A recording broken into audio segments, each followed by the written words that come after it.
নমস্কার বন্ধুরা, জঙ্গলমহল ভিলেজ ফুডে আপনাদের সকলকে স্বাগত। বড়দের প্রণাম এবং ছোটদের ভালোবাসা জানাই। আশা করি সবাই ভালো আছেন। আজকে আমি আবার চলে এসেছি আরেকটি রেসিপি নিয়ে। তো এখন তো প্রচুর পরিমাণে কাঁচা আম পাওয়া যাচ্ছে। তো যখন এই সময়টা পেরিয়ে যাওয়ার পরে যখন কাঁচা আমের সময় নয়, সেই সময় যখন কাঁচা আম দরকার হয়, তখন কিভাবে আমরা কাঁচা আম পেতে পারি, সেটা যদি আমরা এখন থেকে সংরক্ষণ করে রাখি তবে গিয়েই কিন্তু সেটা সম্ভব। তো সেই কাঁচা আম সংরক্ষণের একটা পদ্ধতি আমি আপনাদের সঙ্গে শেয়ার করব। তো প্লিজ আপনারা প্রথম থেকে শেষ পর্যন্ত ভিডিওটা দেখুন। তো দেখুন, এখানে আমি নিয়ে নিয়েছি কাঁচা আম, একদম টাটকা কাঁচা আম।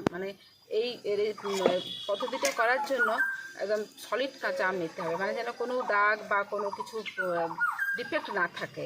দেখুন, আমি নিয়ে নিয়েছি একদম কাঁচা আম, টাটকা তাজা সতেজ কাঁচা আম। এই আমগুলোকে প্রথমে আমি ভালো করে ধুয়ে নেব।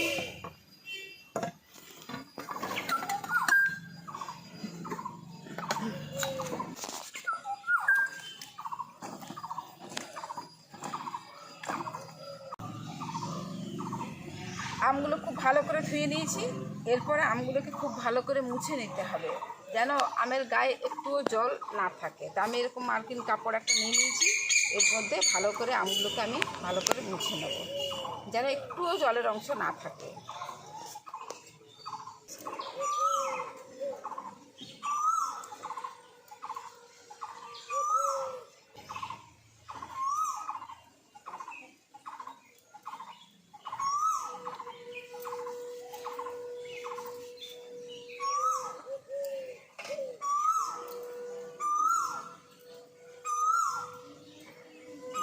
কালকের থেকে গাংলা লাগাচ্ছে, এখনো আসেনি।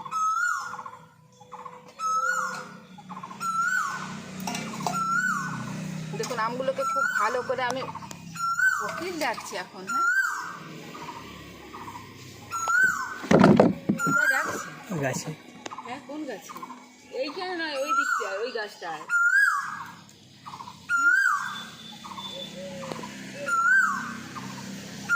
ওই যেটা, ওই তো বসে আছে কালাটা তো। হ্যাঁ, ওই তোটা দেখা যাবে।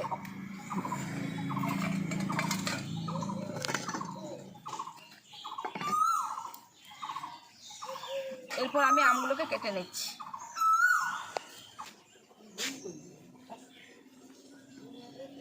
জুম কোনটা হয়?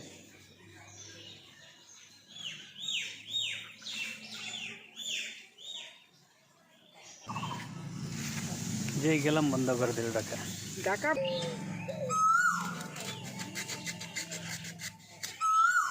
আছি হয়ে গেছে।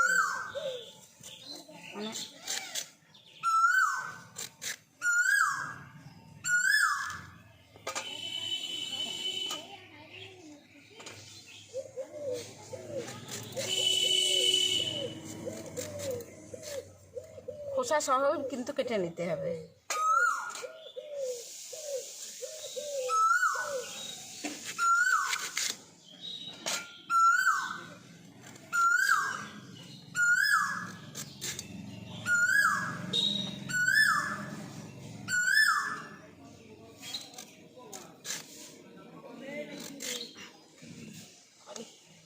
দেখুন, সমস্ত আমগুলোকে আমি কেটে নিয়েছি।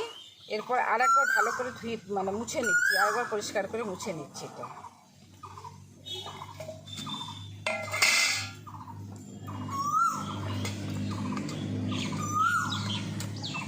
যদি আরও একটু জলের অংশ থাকে আর কি, একদম পরিষ্কার হয়ে যাবে। এভাবে থাক একটু। আমি এরপরে উনুনটা ধরিয়ে নিচ্ছি। দেখুন, উনুনটা ধরিয়ে দিয়েছি। এবার কড়াটা বসিয়ে দিচ্ছি।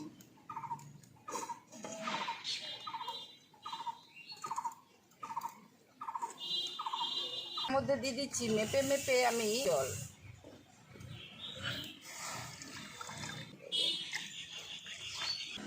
কড়ার মধ্যে দিয়ে দিলাম 3 বাটি জল।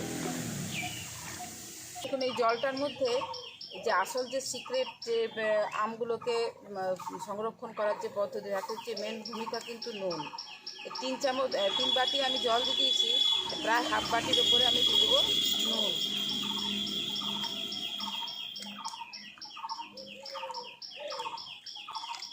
এবারে জলটাকে খুব ভালো করে ফুটিয়ে ফুটিয়ে আমি প্রায় অর্ধেক করে নেব। দেখুন জলটা খুব ভালোভাবে ফুটে গেছে, আর এইভাবে ফুটিয়ে ফুটিয়ে জলটাকে প্রায় অর্ধেক করে নিতে হবে।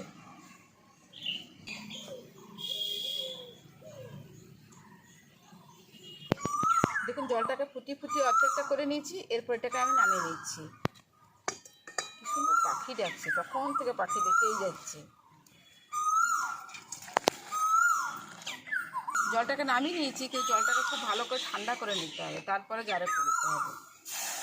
দেখুন এখানে একটা কাঁচের জার নিয়ে নিয়েছি, এই জারটাকে ভালো করে ধুয়ে আর রোদে শুকনো করে নিতে হবে। আমি রোদে শুকনো করে নিয়ে চলে এসেছি, আর এই যে আমগুলো আছে এরপর আমগুলো এর মধ্যে দিয়ে দিচ্ছি।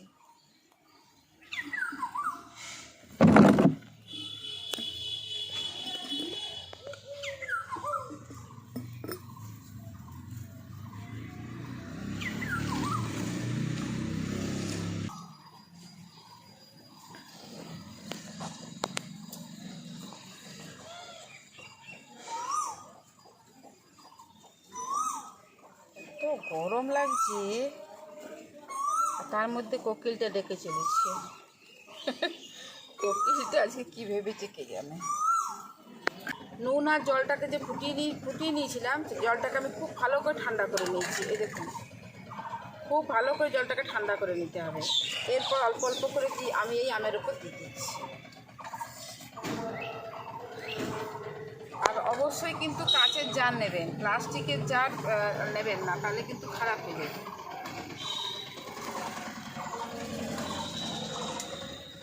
জারটা আর একটু ছোটো হলে ভালো হতো।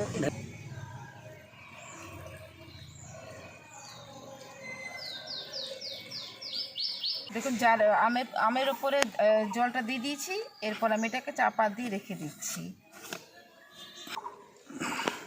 এইটাতেই দেখতে কি সুন্দর লাগছে কাঁচাটাতে। এইভাবে আপনারাও কিন্তু প্রায় 1 বছরের মতো এটা সংরক্ষণ করতে পারেন। আমের সিজন না থাকলে যখন আমের দরকার হয় কাঁচা আমের, তো এইভাবে এখান থেকে নিয়েও বানিয়ে নেওয়া যাবে।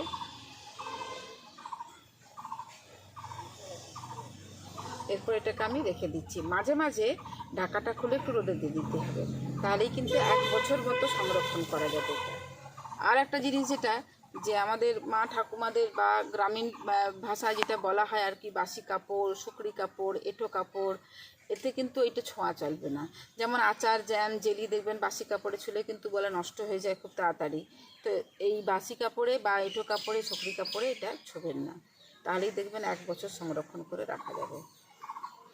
তো আজকের রেসিপি আপনাদের কীরকম লাগলো আমাকে অবশ্যই কমেন্টে জানাবেন। ভালো লাগলে জঙ্গলমহল ভিলেজ ফুড চ্যানেলটিকে লাইক, কমেন্ট, শেয়ার করবেন এবং প্লিজ সাবস্ক্রাইব করে দেবেন।